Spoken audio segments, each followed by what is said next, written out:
Bismillahirrahmanirrahim. Assalamualaikum warahmatullahi wabarakatuh. Alhamdulillahillazi ja'ala syahra syiyami lil mu'minin syahru ramadhan allazi unzila fihi al-Qur'an hudan lin-nasi wa bayyinatin minal huda wal furqan. Asyhadu an la ilaha illallah wahdahu la syarikalah wa asyhadu anna Muhammadan abduhu wa rasuluhu la nabiyya ba'dah. Allahumma shalli ala nabiyyina Muhammad wa ala alihi wa sahbihi wa man tabi'ahum bi ihsanin ila yaumiddin, amma ba'du. Para pemirsa PON TV dimanapun berada, marilah kita sama-sama panjatkan puji syukur kita kepada Allah Subhanahu wa Ta'ala atas karunia nikmat yang begitu banyak dari Allah Subhanahu wa Ta'ala. Hingga hari ini Allah berikan kita nikmat iman dan Islam. Salawat teriring salam tak lupa kita hadiahkan kepada junjungan agung kita Nabi Muhammad sallallahu alaihi wasallam.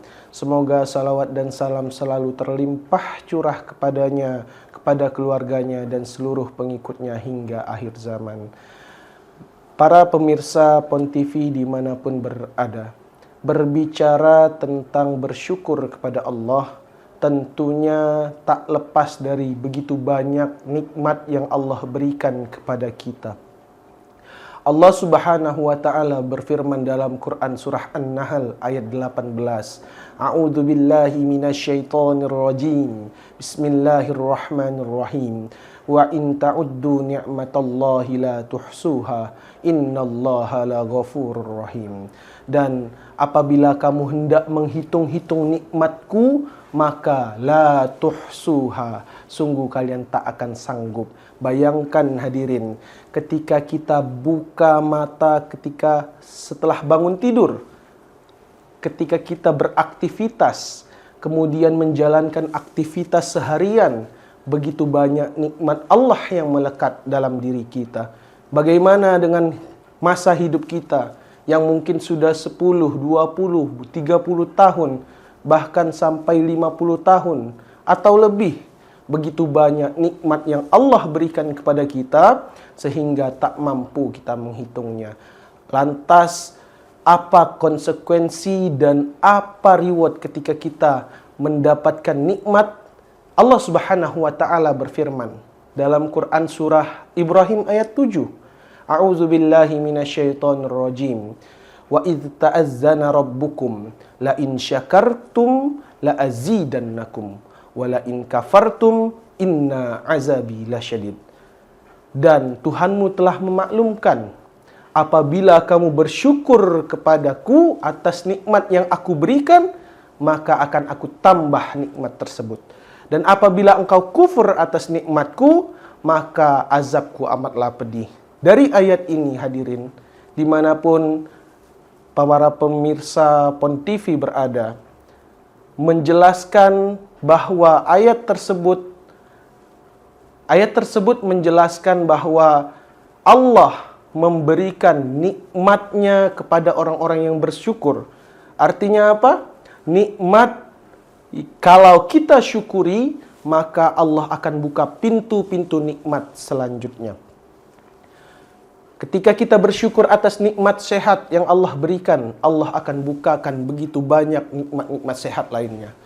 Atau begitu banyak nikmat-nikmat di luar sehat yang tidak pernah kita tahu kapan Allah berikan. Tapi Allah juga mengancam dari ayat yang sama, apabila kita kufur terhadap nikmat Allah, Allah ingatkan dengan azab yang begitu pedih. Ketika kita tidak bertaubat, ketika tidak memohon ampun kepada Allah atas nikmat yang kita lalaikan kepada Allah dalam kehidupan kita, maka Allah akan balas dengan azab yang amat pedih. Oleh sebab itu, semoga kita menjadi hamba-hamba yang bersyukur atas nikmat-nikmat Allah. Ada 3 rukun menurut Imam Ibnu Qayyim untuk menjadi orang yang bersyukur. Yang pertama, yakini bahwa nikmat yang datang kepada kita itu adalah dari Allah Subhanahu wa Ta'ala, bukan karena perbuatan kita sendiri. Yang kedua, dari nikmat yang Allah berikan itu, pujilah Allah atas nikmat yang Allah berikan itu. Bukan puji nikmatnya, tapi puji Sang Maha Pemberi nikmat. Dan yang ketiga, memanfaatkan nikmat yang Allah berikan untuk melaksanakan amal salih. Maka ketika 3 rukun itu kita laksanakan, kita termasuk orang-orang yang bersyukur. Tauladan terbaik kita Nabi Muhammad sallallahu alaihi wasallam mencontohkan, bahkan dalam riwayat Aisyah, diriwayatkan hadis Muslim dan Bukhari.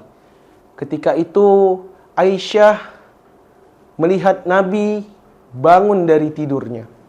Kana Nabiyya sallallahu alaihi wasallam yaqumu minal laili hatta tatafattara qadamahu. Aisyah melihat Nabi melakukan sholat malam hingga bengkak-bengkak kakinya. Lantas setelah selesai sholat, Aisyah bertanya, "Lima tasna'u haza ya Rasulullah? Qad ghufira lakallahu ma taqaddama min zambik wa ma ta'akhkhar." Kenapa sampai begini ya Rasulullah? Sampai bengkak-bengkak kakimu ya Rasulullah, padahal Allah telah mengampuni dosamu yang lalu dan yang akan datang. Apa jawaban Rasulullah, para pemirsa? Rasulullah hanya menjawab, qala afala akunu abdan syakura? Tidakkah boleh aku menjadi hamba yang bersyukur? Dari hadis ini memiliki pelajaran bahwa puncak dari ibadah tertinggi seorang hamba bukanlah ibadah haji atau ibadah yang penuh dengan harta dan lain sebagainya. Tapi puncak dari ibadah seorang muslim adalah bersyukur kepada Allah. Semoga kita menjadi orang-orang yang selalu bersyukur kepada Allah. Allah berikan kita nikmat-nikmat yang begitu banyak. Semoga yang singkat ini menjadi hal yang baik untuk kita amalkan. Al-Fakir, mohon maaf apabila ada kesalahan dalam penyampaian. Nasrum minallahi wa fathun qarib. Nun wal qalami wa ma yasturun. Wassalamualaikum warahmatullahi wabarakatuh.